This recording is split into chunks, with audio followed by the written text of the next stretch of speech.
I love a refreshing cold diet drink. Personally, I call diet drinks manna from heaven. Now I know intellectually that that's not right, but emotionally that's exactly how I feel about them. Whenever I'm hot or stressed or hungry or bored or anything else, I reach for my diet drink. I have done this for so many years until recently I began to learn the harmful side effects. I always thought that drinking diet was better than drinking the full sugared sodas. I knew those were bad for us because of all the sugar. But surely the FDA wouldn't allow bad things in diet drinks, right? Wrong.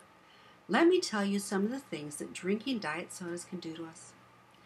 Diet sodas will not help us lose weight. In fact, they may help us increase our weight. Researchers from the University of Texas found that over the course of about a decade, diet soda drinkers had a 70% increase in waist circumference compared to non-soda drinkers. And participants who drank 2 or more sodas a day increased a 500% increase. Soda's connection to the obesity epidemic is so intertwined that Harvard researchers have calculated each additional soda consumed increases the risk of obesity 1.6 times. According to the Washington Tribune Business News of 2013, the artificial sweeteners in diet drinks make us crave more and more sweets. They have found that only 12 ounces of diet soda a day cause a disconnect in the signal between the brain and the gut. This disconnect actually drives us to overeat. In that same article, we learn that Splenda is 600 times sweeter, aspartame 200 times sweeter, and stevia is 300 times sweeter than natural sugar, and none of them have any nutritional value. These artificial sweeteners in diet drinks make us crave more and more sweets as our brain and our gut disconnect. And because there is no fiber in soda, we're not full, so we continue to eat and drink more. Now, there are many different studies associated with each of these sweeteners, but I'll talk about just a few of the known and suspected dangers.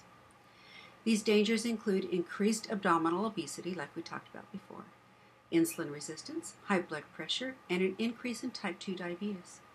Research is incomplete, but trending towards the possibility of increased heart attacks, strokes, seizures, multiple sclerosis, brain tumors, emotional disorders, and different kinds of cancers, all associated with artificial sugars.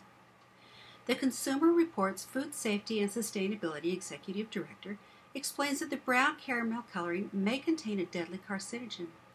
2 of the ingredients in the coloring have known to cause cancer in animals. This is completely unnecessary since the coloring is purely cosmetic with no taste or nutritional value. Just a 20-ounce bottle of brown cola, both diet and regular, contain 200 micrograms of a substance called 4-MEI. Scientists tell us that just 16 micrograms of 4-MEI is enough to pose a cancer threat. That's enough to scare me to death. How about you? An ingredient called bromated vegetable oil is added to prevent the flavoring from separating from the drink. It's an industrial chemical used as a flame retardant in plastics. It's also been known to cause memory loss and nerve disorders when consumed in large quantities. Researchers suspect that the flame retardants build up in the body fat, possibly causing behavioral problems, infertility, and lesions on our heart muscles. The caffeine in sodas is not only addictive, but it's been linked to certain cancers, breast lumps, irregular heartbeats, and high blood pressure.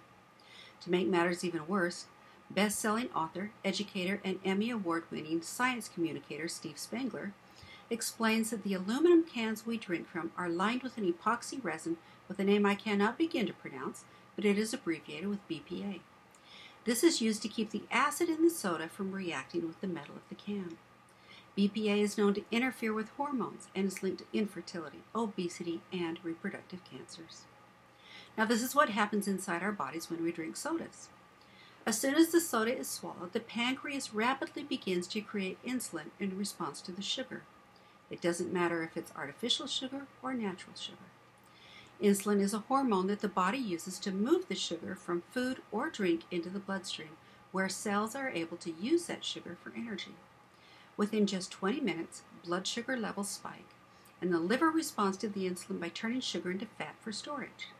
Within 45 minutes of drinking a 20-ounce glass of soda, the caffeine is fully absorbed, and as a result, our pupils dilate and our blood pressure rises. The body produces more dopamine, which stimulates the pleasure centers of the brain, just like a low-grade line of cocaine. Within the hour, the body begins to experience a blood sugar crash, which is about the same time a person reaches for their second soda or for something else that's sweet. So what can we do to alleviate all these terrible side effects of drinking sodas?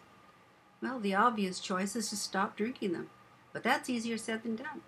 We can easily become addicted to them either physically or emotionally. I know that when I'm stressed, I want to drink my manna. I don't know if it's the caffeine calling or the emotional need that I have at the time, but I know I want to drink a diet soda. One way to stop drinking them is to go cold turkey. Basically, we stop drinking soda one day and we never pick one up again. Or if it's the bubbly carbonation we crave, we can drink seltzer water or purchase a soda stream or similar water carbonator. I bought this water bottle that has a place in the removable bottom to put pieces of fruit or vegetable in it, and you rotate the bottom and it emulsifies the fruit and allows flavor to go into the water. Another way to stop drinking sodas is to drink one less soda per day per week.